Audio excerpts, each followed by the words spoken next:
Yeah. It's on you.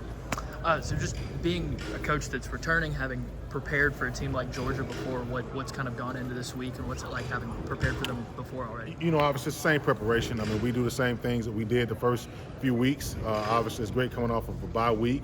The kids feel fresh, ready to go. Had a few extra days to look at Georgia.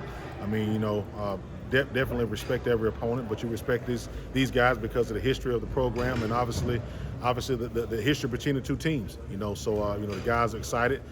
These are the kind of games that you come to Alabama for, so these guys be ready to go. Coach, what does an effective run game against Georgia look like in your opinion?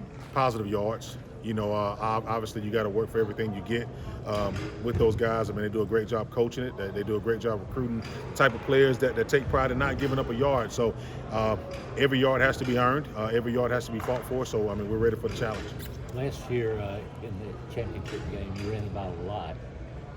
Not for a lot of yards, though, but what was the benefit, even if it wasn't big explosive plays?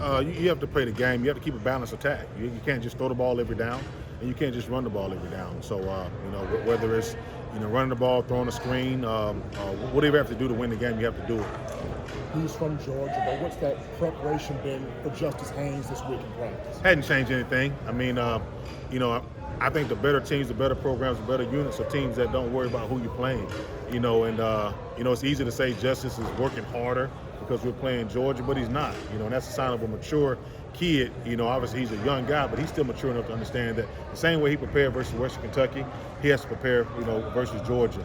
And, obviously inside he's probably got a little bit of added excitement. His father played there. He's from the state of Georgia, but he's the ultimate pro.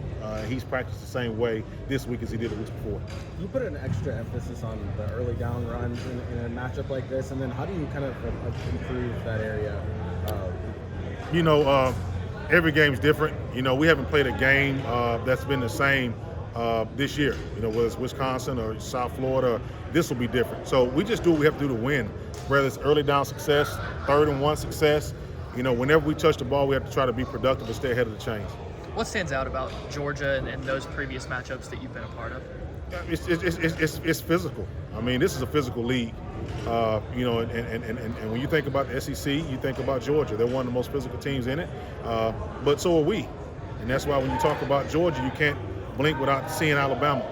So I've been fortunate to be a part of this place for a few years. We've had a chance to go head-to-head with them, and this won't be any different. They're a team that you respect. You respect their coaching staff. You respect the players. You respect the way they run their program, and I think they have the same respect for us on this end. So you're going to see two teams with a lot of respect. They have to go out and play a hard football game. You've been preaching pass pro a lot, but this is kind of one of those games you kind of circle in that regard, just getting that extra protection. It doesn't change, man. It really doesn't. I mean, if I change and treat this game any different, that's not fair to the guys because that's how I didn't put respect on the other teams. And that's what you do when you're here at Alabama. We're going to get everybody's best.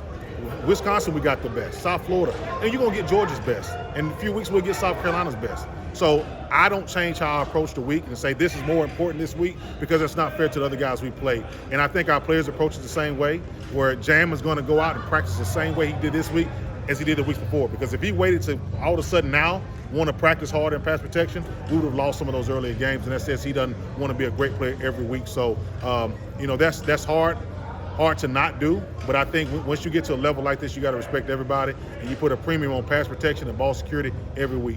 How has the room as a whole been doing playing without the ball? To me, that's the character of who you are as a player. It's what you do without the ball. And they've done a really good job of trying just to do the small thing, chase the ball down the field, chip block, obviously pass protection, so those guys have done a really good job since the start of camp, just trying to become better football players without the ball. What's going on for that?